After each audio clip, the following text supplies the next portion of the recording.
Alo, Trà Vinh xin chào các bạn. Hôm nay thì mình chia sẻ một cái món bánh ngon nè.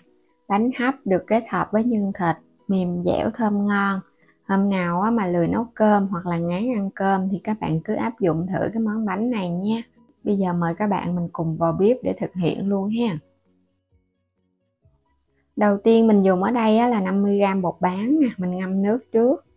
Và bên đây là 50g bột năng kết hợp với 200g bột gạo. Thêm chút muối nữa ha. Bên đây là mình có 500ml nước. Cho vào trong chảo cái phần bột bán đã ngâm nước. 50g là gần nửa chén. Mình sẽ thêm nửa lít nước hồi nãy chuẩn bị vô đây luôn ha. Rồi bắt lên trên bếp để nấu phần bột bán. Nấu chút xíu thì các bạn thấy nó sôi lên thì mình dặn lửa nhỏ nhất luôn. Cho nó thấp thấp thôi để cho bột bán nó nở từ từ thì nó mới mềm. Mình cứ để yên ở đây thêm 5 phút nữa. Sau 5 phút thì mình quay trở lại, mình thấy cái hạt bột bán bắt đầu nó trong rồi nè. Các bạn thấy nó trong là mới được ha. Rồi bây giờ mình sẽ cho cái phần bột năng vô. Trong lúc mà cái phần bột bán này còn nóng khuấy sơ cái nè. Nó còn nóng thì giúp cho bột khô nó sẽ quyện lại và nó dẻo hơn. Rồi tiếp theo mình cho hết 200g bột gạo vô luôn. Các bạn cũng khuấy đều lên ha. Mình khuấy từ từ vậy nè, nó còn nóng thì nó dễ mịn lắm. Khuấy chút xíu là mình thấy nó sẽ mịn nè. Mình khuấy đều qua xong thì để yên ở đây chút cho nó nguội thì mình mới dùng tay mình nhồi được. Bên đây là mình có 200g thịt nạc, mình dùng nạc vai xay ra. Một cái củ sắn luôn, mình cũng gọt vỏ sạch rồi. Cà rốt và nấm mèo đen, nấm đông cô hay là nấm hương cũng ngâm nước trước 2 loại cho nó nở. Một ít hành lá, hành tím và tỏi nữa. Trước hết thì mình đi xắt cái phần hành lá này, xắt ra nhỏ nhỏ nha, để chút nữa mình cho vào trong nhân mình xào nó sẽ thơm ngon. Còn củ sắn thì các bạn thích xắt thì mình xắt nhỏ nhỏ hạt lựu, còn ở đây mình xắt bự bự đặng chút mình xay cho nó nhanh ha. Ở nhà có cái cối đa năng các bạn làm cái gì cũng được luôn, nó dễ lắm. Cà rốt mình cũng xắt ra sơ sơ vậy nè, chút mình xay cho nó nhanh. Cho hết vào trong cối, đây là cái cối xay mini. Mình có bán ở trong cái giỏ hàng, ở trong cái cửa hàng của mình có tất cả các sản phẩm, các bạn có thể vào trong cửa hàng mua ủng hộ mình nha. Cho vào trong cối mình xay tiếp. Xay nhanh lắm, mình xay chút xíu là nó mịn nè. Rồi cho qua bên luôn. Không có cần phải bắt nước nha, tại vì một chút mình còn xào nữa thì cái phần nước nó sẽ khô lại. Nấm mèo và nấm đông cô cũng xay chung, rồi cho ra hết. Củ hành tím và tỏi mình cũng cho vào xay luôn.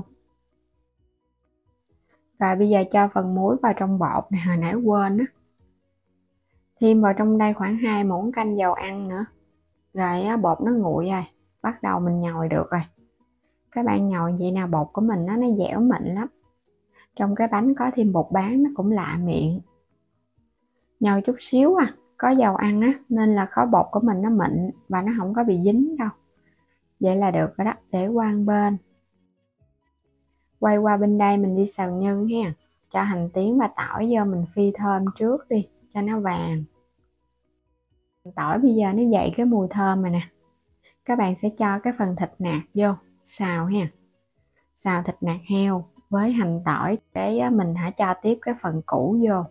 Lúc này thì mình thấy thịt nó cũng tơi rồi vậy đó. Cho tiếp củ sắn và cà rốt hồi nãy mình xay nè. Rồi mình cho nấm mèo và nấm hương vô luôn. Xào đều. Xay thì nó mịn hơn.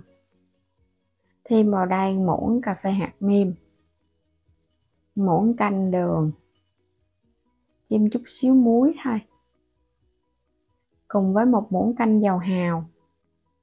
Rồi đảo đều lên cho nó ngấm gia vị nha. Mình có bán các sản phẩm ở trong phần mô tả video hoặc là trong cửa hàng của kênh, mời các bạn bấm vào xem và mua ủng hộ mình với nha. Thêm một chút xíu tiêu xay nữa cho nó thơm nè. Cuối cùng là cho hành lá vô. Mình đảo đều nữa là được rồi nha. Tắt bếp để qua bên chút xíu. Rồi bây giờ đi gói bánh luôn. Phần nhân mình để chút xíu được rồi, cho nó nguội bớt. Các bạn sẽ lấy một cái viên bột. Nếu mà nó có dính quá thì thoa chút dầu vào trong tay á, rồi cái múc nhân vô. Các bạn sẽ túm nó lại. Bánh này á, mình làm ra mình thấy nó có độ dai, mềm và dẻo, ăn ngon lắm. Thay vì mình làm bột nếp, nhưng mà kết hợp với 3 loại bột này á, thì mình thấy ra nó lạ miệng hơn. Nó sẽ dai hơn bột nếp và nó mềm hơn bánh bột lọc. Mình lót ở bên dưới miếng giấy nến chống dính á, để hấp cho nó đừng có dính. Mình làm tổng cộng được 15 cái bánh vậy nè, vừa vừa hà, không có nhỏ quá. Giống như là các bạn làm cái bột của cái bánh ít vậy đó, nó vừa vừa vậy đó. Chất hết vào trong cái nồi, mình bắt nồi nước sôi đem đi hấp nha. Sẽ hấp ở mức lửa vừa trong vòng 20 phút.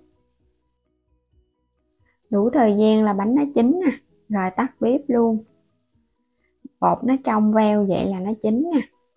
Các bạn thấy hấp dẫn quá ha. Thơm mà ngon nữa. Bánh này lấy ra một chút cho nó nguội bớt là mình ăn ngon rồi. Bột thì trong có cái phần bột bán nữa. Có thể mình ăn kết hợp với nước mắm chua ngọt nè, hoặc là mình ăn không cũng ngon luôn nha. Gia vị mình nêm cũng đậm đà rồi đó. Nước mắm chua ngọt thì mình có một chút xíu đồ chua, rồi một ít rau thơm nữa.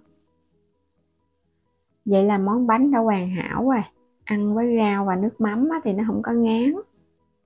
Bột dai dai mềm mềm, kết hợp phần nhân, thịt và nấm thơm phức ở bên trong. Đó, ngon quá chừng. Ăn cả ngày luôn, không có ngán đâu các bạn. Không có cho nước cốt dừa đó, cho nên là bánh của mình nó sẽ không có ngán. Nó mặn mặn, kết hợp với chua chua ngọt ngọt nữa. Chan thêm nước mắm cay cay thơm thơm nữa nè. Cái phần đồ chua này là hôm trước mình đã chia sẻ cái video rồi nè. Các bạn có thể xem thêm nha. Mình làm để tủ lạnh ăn từ từ. Rồi bây giờ mời các bạn cùng thử nha. Bánh dai dai nè, thơm phức, có thêm chút nước mắm ngon lắm các bạn. Ăn một lần mấy cái luôn, no bụng, khỏi cần ăn cơm mà vẫn ngon. Không có bị ngán, đầy đủ dinh dưỡng, có rau củ, có tinh bột.